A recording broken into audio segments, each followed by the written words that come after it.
So I know that on these shows that we've had a lot of discussion about the problems around recruiting or getting people to play basketball, but also as well getting basketball seen on television and promoted.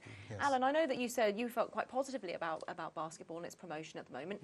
What do you think the government or in general we're doing to get basketball up to the level of perhaps some other bigger sports?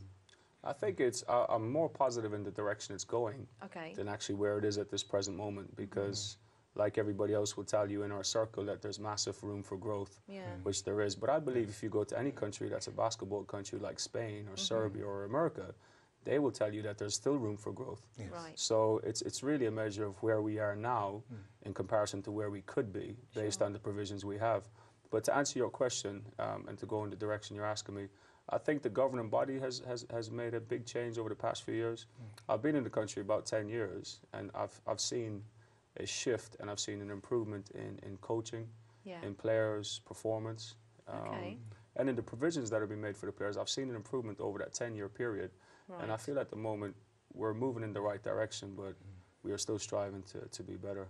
And that's going to be a continuous journey. To it has to be a continuous journey. Otherwise, we never keep up with the best, But it's definitely heading in the right direction, but with many, many things that need to be better for sure. Otty, I overheard you in the green room talking about paying to play basketball. Explain that a little bit. Yeah, I mean, when I was growing up playing, I felt fortunate in many regards because there were a lot of players around us, but sometimes the accessibility to the facilities here was difficult because it would be expensive to hire out a basketball court if you wanted to play indoor during the winter months. And it was sometimes act as a deterrent, therefore, for getting more people on board. And I remember playing in front of some American coaches who actually didn't believe that we were paying to play basketball because it's unheard of where they come from. So I found that a shame, but as Alan has said, I think there is actually growing numbers of people participating in basketball, which is encouraging. And I think that's largely off the back of the way the game is being promoted from the States, whereas you have a lot of street ball videos which come out which encourage people. There's obviously them bringing the NBA games here to the O2, and just with that focus on the game becoming global, and as the NBA game becomes more global, I think the numbers just continue to rise, which is great to see. Okay. Well, talking about American basketball, we had Jack Kendall on last week, and he said, no, this is a UK basketball show. Let's talk about UK basketball, and of course we will. But, let's not, we are influenced by America and vice versa, and lots of our players are training here and then going to America. I mean, Alan, I think it's inevitable, really, that will happen. But what other choice do some players have? What are your thoughts on players training here and then going over to States? I think what we're finding more of, there's other avenues at the moment. If you're talking about exiting the country, many have gone to America in previous years and have continued to do. But you'll find recently, especially in the past few years, that many are taking the European route as well. And at the moment, that's the biggest debate, which for the player development and their long-term future, which is the best possible scenario to go and develop in the States, or to actually go to mainland Europe, so a place like Spain or Italy or Serbia. And we've got a couple of our players who were at our club in the past few years. We've sent them one to Italy last year, who's doing really, really well, and his game has grown massively in that short space of time.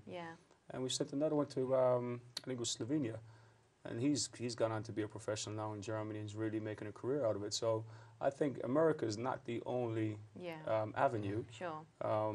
Because I think what you will find is there's many players come back from America after having not the experience they were expecting, and it didn't live up to their dreams and probably ended up with disappointment. I'm sure you get that in Europe as well.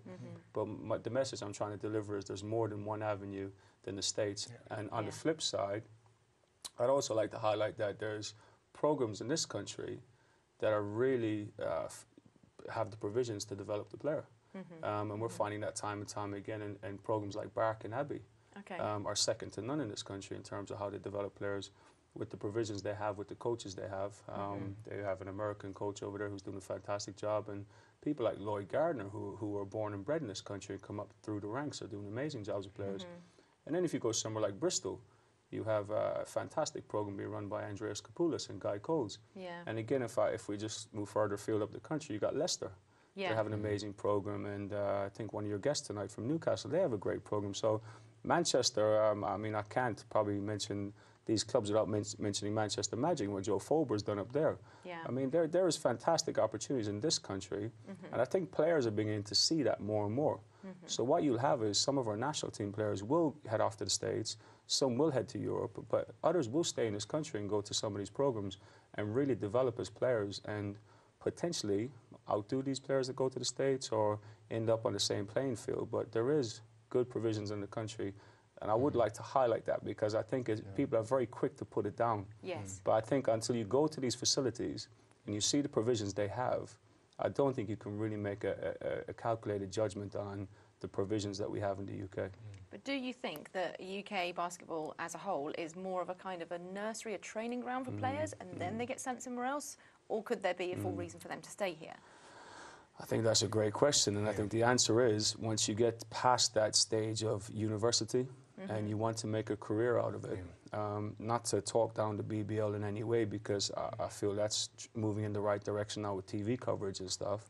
And it goes back to what I said earlier. We're definitely taking steps forward, but we're not up to scratch just yet where we need to be in terms of giving a future and players making a living out of the game. So therefore you have those players that will go off and play in Germany. People like Joel Freeland playing in the NBA, obviously that's a no-brainer because that's every kid's dream in every league in the country, in every league in the world. But yeah, you will get players like Devin Van Ostrom go over to different parts of Europe and try to make a living, and many of the others to follow as well. So I think up to the age of 19, post-university, the provisions, this is where we probably suffer the most. There's no future for, there's not a very structured future for up-and-coming basketball players in the professional league in this country yet. Yet. Watch this space. Obviously, let's talk a little bit about dreams and aspirations. You know, as we're seeing, and we've seen a lot on these shows as well, the kind of hardships that basketball players are unfortunately facing in this in the UK. But you know, we're working on it. We're getting there. But in terms of, I find the fact that if somebody is still playing basketball and they've been on a plane where it's been too small, we've heard about seats being too far forward or the beds being too short for them when they stayed over in certain places. So we've heard. To continue still doing that obviously means that those players want to do it, they enjoy doing it, and it's their passion. That's right.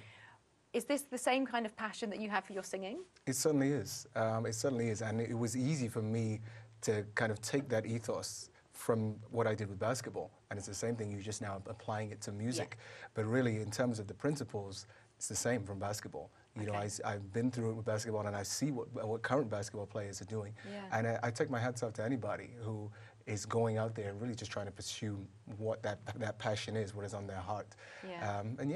But it makes it easier, you know, even though you know, some people from the outside, it will look like it's a struggle, but you don't even look at it like that because you're just waiting to do what it is that you feel you're born to do.